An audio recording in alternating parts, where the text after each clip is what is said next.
आप सब प्रथम वर्ष के छात्र का बहुत बहुत स्वागत है भूगोल की इस कक्षा में। आप लोग के लिए उच्च शिक्षा में ये पहला पायदान है और आप सबों को इस नए विषय यानी भूगोल से आपको रूबरू कराने का हमारा लक्ष्य है और हमारा उद्देश्य भी है। तो सर्वप्रथम हमारा जो टॉपिक है वो है फिजिकल ज्योग्राफी यानी भौतिक भूगोल।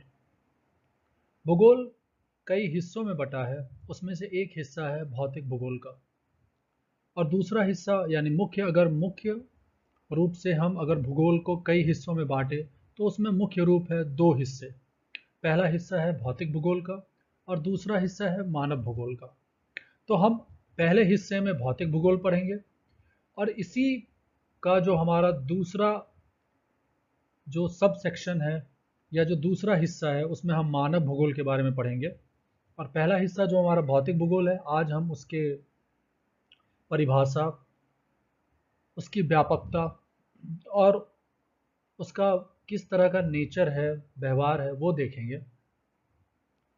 तो भौतिक भूगोल को जानने से पहले आप सबके लिए भूगोल विषय यानी भूगोल क्या है, इसका जन्म कहाँ से हुआ, इसकी क्या परिभाषा है, भूगोल की क्या परिभाषा है, ये जानना अति आवश्यक है।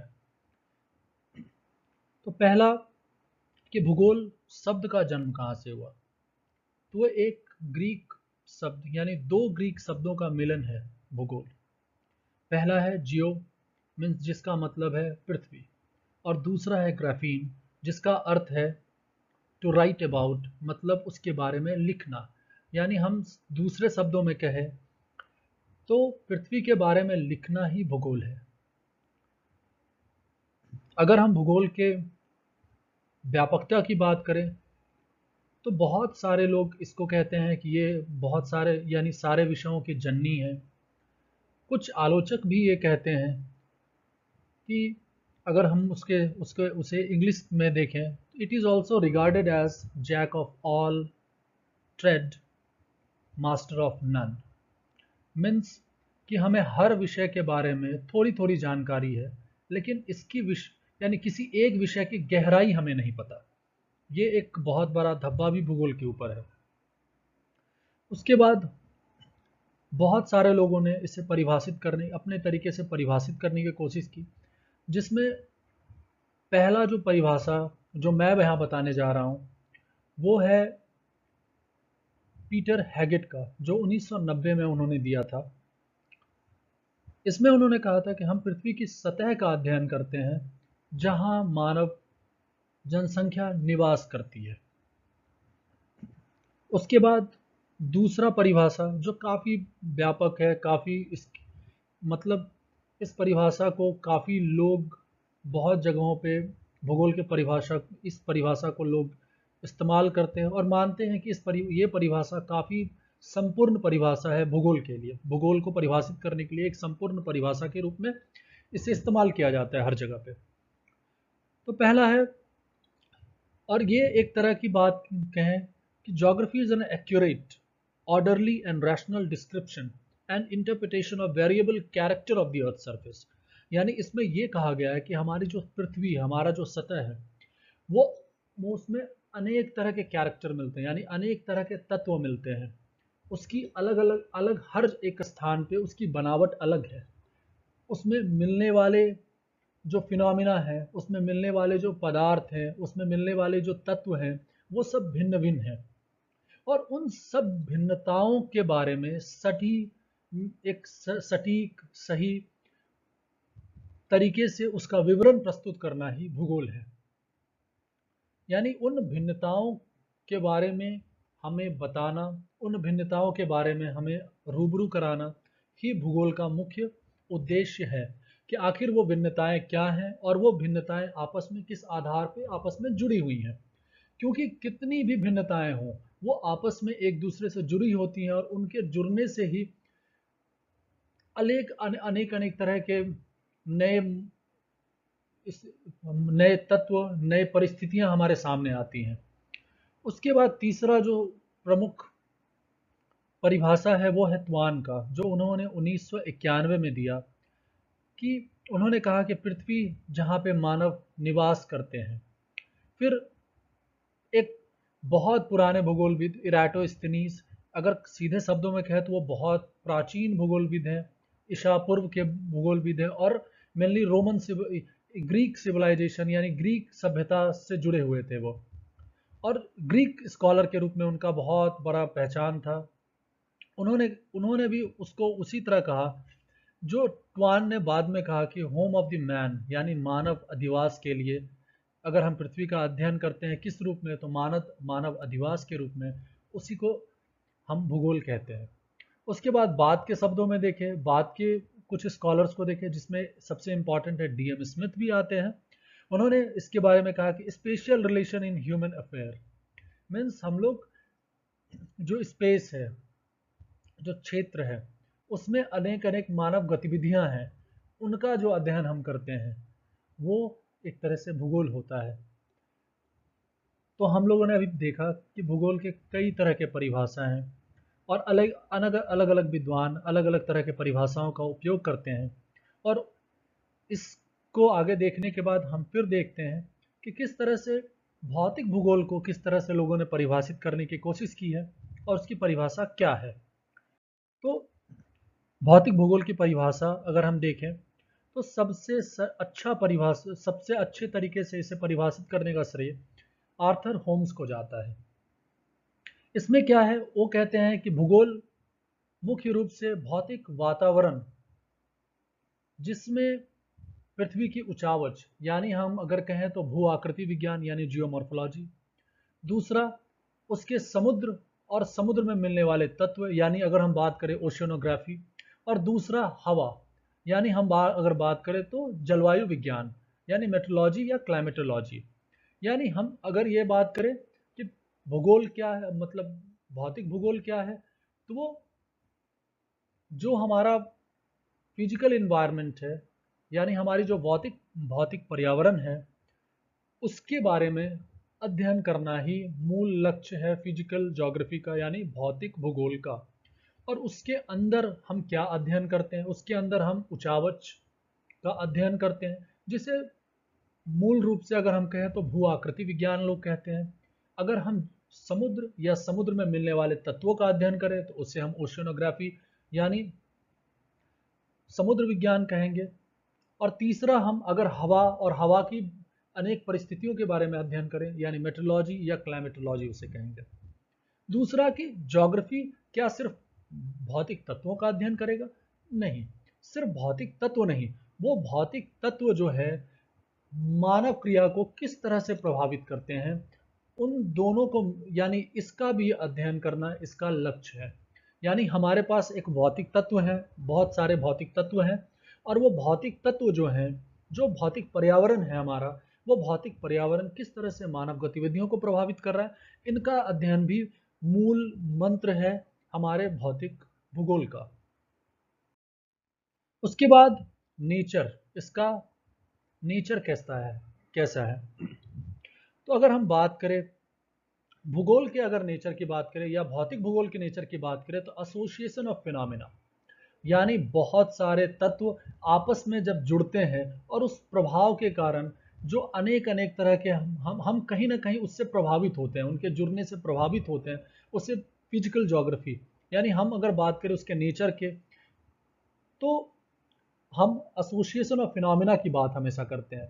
यानी बहुत तरह के तत्व आपस में जब मिलते हैं यानी आपस में जुड़ते हैं, यानी कोई भी तत्व अगर हम देखें तो कोई भी तत्व अलग नहीं है, सब एक दूसरे पर निर्भर हैं, सब एक दूसरे से जुड़े हुए हैं और सब एक दूसरे को प्रभावित करते हैं कहीं ना कहीं। तो हम उन जुड़ने हम कहीं ना कहीं उनके जुड़ने को, उनसे होने वाले उस प्रभाव को हर तरह से अध्ययन करते हैं। तो इसी में आगे भी अगर हम देखें तो casually inter related in a complex areal combination, यानी इसको क्यों कहा गया है, क्योंकि एरियल का मतलब होता है यानी हमारा जो क्षैतिज फैलाव है, यानी जो हमारा क्षैतिज फैलाव है उसमें बहुत सारे जो तत्व हैं वो आपस में कहीं ना कहीं जुड़े हुए हैं आपस में। यानी अगर उदाहरण के तौर पे देखें तो कहीं ना कहीं पर्यावरण मानव को प्रभावित कर रहा है, मानव पर्यावरण को प्रभावित कर रहा है, पर्यावरण के अलग अलग तत्व अलग अपने अनुसार अलग अलग तत्वों को प्रभावित करते हैं। यानी अगर हम बात करें कि अगर हवा चलती है तो वो कहीं ना कहीं पत्थर को घिसता है, तो पत्थर के घिसने का कहीं ना कहीं जो कारण है वो हवा का चलना है, हवा में मौजूद धूल कणों का चलना है। तो कहीं ना कहीं ये सारी परिस्थितियां आपस में मिलते हैं, आपस में जुड़े होते हैं। उसके बाद अगर हम रिचर्ड हादसोन को देखें तो उन्होंने यही चीज़ें आगे बोली हैं कि हमारा जो डिस्टिंक्टिव कोरियोग्राफिक होता है, मतलब हर एक क्षेत्र आपस में, अगर हम बात करें क्षेत्र की, यहाँ पे रिचर्ड हादसोन का मूल जो कॉन्सेप्ट है, जो मूल बात उन्होंने बताने की कोशिश की है, वो मूल बात है क्षेत्रीय भिन्नता की बात। यानी हर एक क्षेत्र जो होता है उसमें जो मिलने वाले भौतिक तत्व होते हैं वो कहीं ना कहीं दूसरे क्षेत्र से भिन्न होते हैं, और वही क्षेत्रीय भिन्नता उसे दूसरे क्षेत्र से अलग करती है। लेकिन वहां जो मिलने वाले भौतिक तत्व हैं वो आपस में एक दूसरे से जुड़े होते हैं। तो फिजिकल ज्योग्राफी यानी हम अगर बात करें तो फुल अंडरस्टैंडिंग ऑफ रियलिटी, यानी अगर हमको वास्तविकता का पता करना है, यानी किसी विषय के वास्तविकता का, किसी परिस्थिति की वास्तविकता का पता करना है, तो हमको उनके उनके मिश्रण का अध्ययन, यानी वहां मिलने वाले तत्वों के मिश्रण का अध्ययन करना बहुत जरूरी होगा। अगर हम उसके मिश्रण का अध्ययन नहीं करेंगे तो हम कहीं ना कहीं अछूते रह जाएंगे, छूट जाएंगे, हमें वो वास्तविक परिस्थिति या वास्तविक स्थिति का पता कभी नहीं चलेगा। क्योंकि फिर आगे हम देखते हैं तो it's see complete knowledge of areal differentiation, यानी अगर हम यही यही चीज मैं पहले कह रहा था कि हमें संपूर्ण ज्ञान देता है क्षेत्रीय भिन्नताओं के बारे में। यानी भूगोल, यानी भौतिक भूगोल का मूल मंत्र या भूगोल का जो मूल मंत्र है कि हमें क्षेत्रीय भिन्नताओं के बारे में पूर्ण संपूर्ण ज्ञान उपलब्ध कराना। उसके बाद हम ये भी देखें कि बात के शब्दों में अगर हम शब्द देखें तो इंटरकनेक्टेड सिस्टम, यानी जो बहुत सारे जो सिस्टम बने हुए हैं उन सिस्टम वो सिस्टम जो है वो आपस में कैसे जुड़े हुए हैं, वो तंत्र आपस में कैसे जुड़े हुए हैं, किन कारणों से जुड़े हुए हैं, इन सब का संपूर्ण अध्ययन ही हमारा मूल मंत्र है, हमारे भूगोल का या भौतिक भूगोल का मूल मंत्र है या मूल तत्व है। ठीक है। उसके बाद अगर हम इसके स्कोप के बारे में देखें तो there are 4 component of the earth, यानी अगर हम बात करें इसके स्कोप की, यानी इसकी व्यापकता क्या है, तो इसके व्यापकता यानी हम लोग मूल रूप से पृथ्वी के 4 तत्वों का अध्ययन इसमें करते हैं। पहला है लिथोस्फेयर, यानी भूपर्पटी। दूसरा है जलवायु। तीसरा है ओशियन, यानी हाइड्रोस्फीयर या हाइड्रोस्फेरिक कंपोनेंट, यानी मतलब जल। और तीसरा है बायोस्फीयर या बायोस्फेरिक कंपोनेंट, यानी जो हमारा हमारा जीवन है, बायोस्फीयर है, जैविक पदार्थ हैं, उनके बारे में अध्ययन करना, यानी जैविक तत्वों का अध्ययन करना। और हम इन सबों के कैरेक्टर का, यानी इन सबों के कैरेक्टर का अध्ययन करते हैं, यानी ये जो जितने तत्व हैं उन सभी का अध्ययन करते हैं स्पेशली या टेम्पोरली, यानी हम उनकी क्षेत्रीय भिन्नताओं के बारे में और जो समय के साथ उनमें आए बदलाव हैं उनके बारे में भी अध्ययन करते हैं। यानी एक क्षेत्र से दूसरे क्षेत्र में मिलने वाले तत्व किस प्रकार से भिन्न है, किस प्रकार अलग अलग क्षेत्रों में अलग अलग तत्व मिलते हैं, और समय के साथ उन तत्वों में कैसा कैसा परिवर्तन आया है, इन सबों के बारे में भी अध्ययन करना हमारे लिए बहुत आवश्यक है। अब हम लोग देखते हैं लिथोस्फीयर या लिथोस्फेरिक कंपोनेंट। तो लिथोस्फीयर में यानी हम लोग जो भू आकृति की बात हम लोग करते हैं, यानी हम या लिथोस्फीयर की बात करते हैं, उसमें पहले बार हम क्या पढ़ते हैं, origin and the age of the earth, means पृथ्वी का, यानी किस तरह का हमारा जन्म हुआ है या हमारी आयु कितनी है पृथ्वी की, ये। उसके बाद दूसरा structure of the earth interior, यानी पृथ्वी की आंतरिक बनावट कैसी है। फिर forces and movement of the earth, यानी हमारे यहाँ जो अंतर्जात बल है या जो बाहरजात बल है वो किस तरह से हमारी बनावट को प्रभावित कर रहा है, उसका अध्ययन भी करना बहुत अति आवश्यक है। उसके बाद उससे निर्मित जो अनेक तरह के उचावच यहाँ बने हैं, जैसे पहाड़, पठार, बलन, भ्रंश, इन सब के इन सब का जन्म कैसे हुआ और उनमें परिवर्तन कैसे आ रहा है, ये सब भी हम पढ़ते हैं। उसके बाद बहुत सारे फीचर्स जो हैं, बहुत सारे जो इंडोजेनेटिक या एक्सोजेनेटिक फोर्स यानी अंतर्जात या बाहरजात बल के कारण जो बहुत सारे स्थलाकृति का निर्माण होता है, उन स्थलाकृतियों के बारे में भी हम इस विषय में अध्ययन करते हैं। अब आते हैं एटमॉस्फेयर यानी जलवायु के बारे में, यानी जलवायविक तत्वों के बारे में कि हम क्या इसमें पढ़ते हैं। Composition and structure of atmosphere यानी हमारा जो जलवायु है, हमारा जो यानी हमारी जो वायुमंडल है उसकी किस तरह की बनावट है और उसमें किन किन तरह के तत्व मिलते हैं। उसके बाद element of weather and climate यानी हम बात करें मौसम की या जलवायु की, उसमें मिलने वाले एलिमेंट यानी तत्व क्या है। उसके बाद air temperature and it's distribution यानी हवा के तापमान और उसके वितरण को, हवा के तापमान और वो किस तरह से उसका वितरण क्या है पृथ्वी के ऊपर। उसके बाद वायु दबाव के बारे में, हवा किस तरह से बहती है, कौन कौन से प्रचलित हवाएं हैं, कौन कौन से स्थानीय हवाएं हैं, इनके बारे में भी। उसके बाद जो है world climate and it's classification, किस तरह से वैश्विक स्तर पे जलवायु का वर्गीकरण हुआ है, इसके बारे में भी हम अध्ययन करते हैं। आगे बढ़ते हैं हाइड्रोस्फीयर या हाइड्रोस्फेरिक कंपोनेंट के बारे में। तो पहला है रिलीफ ऑफ ओशियोनोग्राफिक बेसिन यानी किस तरह से समुद्र की बनावट किस तरह से है, फिर उसका तापमान, उसके जल का तापमान, उसमें मिलने वाले उसकी सैलिनिटी यानी उसमें कितनी नमक है, क्षार कितना है, क्षारीय उसके सोर्स क्या है, कहाँ से वो क्षारीय आ रहा है या उसका वितरण किस तरह से है। उसके बाद ओशियनिक डिपॉजिट यानी ओशियन में मिलने वाले किस किस तरह के तत्व हैं या उसका इकोनॉमिक सिग्निफिकेंस यानी आर्थिक महत्व क्या है। उसके बाद टाइड या करंट यानी टाइड की हम लोग बात करें तो ज्वार भाटा, या फिर वहाँ मिलने वाले जो करंट है यानी ओशियनिक करंट जो है। उसके बाद कोरल यानी प्रवाल भित्ति कैसे बनता है, और लगातार प्रवाल भित्ति में जो विरंजन हो रहा है यानी कोराल ब्लीचिंग हो रही है, वो किस तरह से उसके कारण क्या है और उसके प्रभाव क्या है।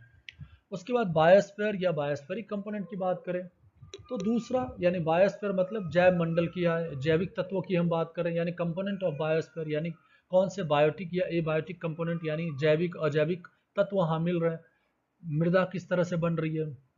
उसके बाद इकोलॉजिकल प्रोडक्शन और एनर्जी फ्लो यानी जो हमारा एनर्जी यानी ऊर्जा संचार किस तरह से हो रहा है, उस और एलिमेंट किस तरह से आपस में सर्कुलेट कर रहे हैं यानी जो तत्व हैं वो आपस में किस तरह से एक दूसरे से जुड़े हुए हैं।